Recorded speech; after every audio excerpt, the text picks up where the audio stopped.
It's the worst of the CBC for August 15th, 2019. The show where I watch the CBC so you don't have to. Now, I think we all know what the big story is today. Well, all of us except the CBC, apparently, as the lead story on CBC News was, of course, not the massive scandal involving the Prime Minister, the fact that some 23-year-old girl in London crashed into a house and no one was killed. That was the first 8.5 minutes of the CBC. So I have trouble. It's the worst and the biggest omission, but I'm going to file the SNC-Lavalin coverage under what they omitted. Now, they did cover it, and they are covering it a lot, but what they are not saying speaks volumes to what the CBC is and how the media is helping sort of spin this in favor of Trudeau. And this is the type of fake news. There's a lot of fake news being like Trump pees on Russian hookers. That's fake news. But the more nefarious type of fake news, the more common type is fake news through omission. So that's what we're going to get into as the biggest omission of the day, and I want to cover that. What is the worst, most biased story then of the day? Well, on the CBC, we covered the fact that the American soccer team, the women's American soccer team, of course, we have to hash this out again. They covered this and they said, oh, there's a court debate and they're fighting for pay equity, and this team set precedents. They won 4 gold medals and 4 World Cups, and they've done this, and they still don't make as much as the men. How could this be? Okay, we've broken it down. I can't believe we have to go. This is the arch enemy of the radical feminist movement, and it's called math and reality. The men make more than the women because men's soccer brings in more money. The Women's World Cup makes $400 million. The Men's World Cup makes $1.3 billion. The women actually get 13% of the revenue coming into them, whereas the men only get 7%. So the men make a lower percentage by almost... they only make 50% of the women, arguably. Now, why do men make more at soccer than women? Because women aren't as good at sports. Doesn't mean women shouldn't play sports. They're just not as good. This women's team, which is historic, record-breaking, heroes, and gods among women, Wonder Women, they lost to an under-16 men's team of FC Dallas, which is the MLS, which is at best a third-rate professional soccer league, really fourth rate. They lost to their teenage development team. Okay? Now, we have to understand, why don't women make as much as sports? Because all women's sports are welfare leagues. Okay? The WNBA loses money. It is a welfare league supported by the NBA. Women's soccer loses money, but it's supported by FIFA, and men's soccer is propped up. So why don't they make as much as men? Because if the women made as much as the men did, you would have to pay the salaries of the women in the Women's World Cup would be more than the total revenue brought in of the Women's World Cup. And the fact that CBC didn't say this, just assume that it was sexism and probably racism and misogyny. I mean, there's a way to cover it. They could have been saying, hey, the way to make more money is, buy more women's soccer jerseys, watch the games, go to games, and if you bump up the whatever, people will come see it.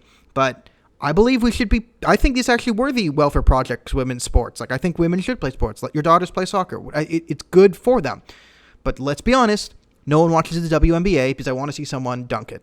I want to see someone dunk more than once every 2 years. Okay, so that was the worst story of the day. I don't know why we're covering that, and it was just so poorly done that it warrants mention. Now we have to talk about the big elephant in the room, SNC-Lavalin.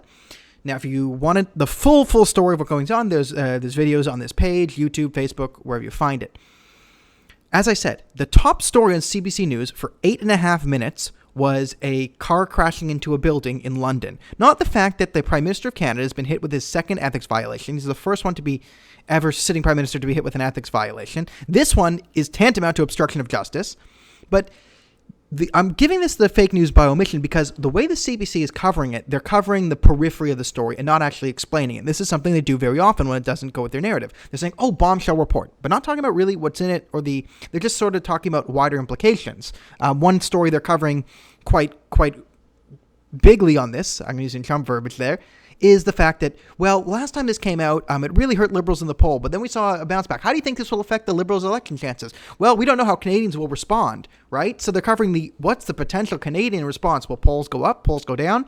And then they decide to bring Andrew Scheer and say Andrew Scheer was inconsistent because last time he called for Trudeau to resign. Now he's not saying Trudeau should resign. Andrew Scheer's not an idiot. He might be boring, but what he said was right. Okay, Andrew Scheer saying, okay, there's no point of impeaching him or resigning here. The whole Liberal caucus is complicit in this. It wouldn't fix a thing. We just need to vote him out. And that's what you need to do. I mean, Ed Sheeran could have said, yes, I still think he should resign. I know he's not going to, and we should focus on voting him out. But because he didn't say those words, technically the CBC is also spending a few minutes talking about Andrew Scheer's inconsistency. Again, sort of fake news by omission here.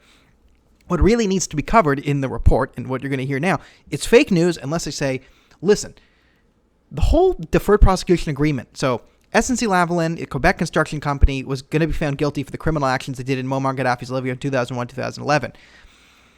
If they're found guilty of a felony, they cannot bid on Canadian government contracts for 10 years. Now, they wrote into law a deferred prosecution agreement which would let them pay a fine and avoid sort of a felony charge so they could still get public money. One of the big parts of the scandal is the deferred prosecution agreement wasn't part of Canadian law until the Liberals put it into law. And there are records showing that they put into law because they were lobbied by SNC's lawyers, who are quite irate that they didn't get special treatment. And there's enough evidence of this in the report that is one of the major scandals, right? That he's selling out Canadian laws to people who give him personal donations, right? So they're not covering the fact that SNC gives Trudeau Foundation personal donations, gave a Liberal Party, it has to give back donations, and they got special laws, a DPA to begin with, right? They're focusing on, he was mean to Jody Wilson-Raybould, and what does this mean for women and feminism and Aboriginals? Okay, fine, all of that is somewhat valid in a analytical context of what the election means, but the fact that they're not saying, okay, there was a company that broke Canadian laws and wouldn't be able to get government contracts. Now, there's another part they're not covering. Is Trudeau said, I take full responsibility, but I disagree with the part of reports. I accept the report, but I disagree with the findings. So you don't accept the report. And I take full responsibility. Will you apologize? No. So he takes full responsibility for doing nothing wrong. However, he says, I will never apologize for standing up for Canadian jobs. This claim has been disputed by economists, me, and SNC-Lavalin itself, as they still had over $10 billion of backlog contracts. The only thing is they wouldn't be able to bid on Canadian federal contracts. And if you want to keep those jobs in Canada, you would just give the federal contracts to another construction firm within Canada. So Justin Trudeau is outright lying about his actions throughout this entire thing. And the reason why it's fake news by omission is because they're covering the periphery of the scandal to sort of, say that they're covering it. They're burying the lead, right? They're keeping it off the front line news, right? Just to give as much, and they're sort of talking about, when will this go away? When will it not go away? Remember, the CBC kept trying to get rid of this story in February, but they couldn't. So this is fake news by omission because they're not covering what you actually need to know about the corrupt, nefarious actions of Trudeau and the wider Liberal caucus. So that is today's CBC News. On the Rosemary Barton scale, we're giving today an 8 out of 10 on the Rosemary Barton scale because at least they're somewhat covering this, although in a misleading and incredibly biased way. And we're talking about Andrew Scheer's inconsistency of all things on a day like today. It's really mind-blowing how bad it is. So that was the worst of today's CBC. That was August 15th. I will see you tomorrow.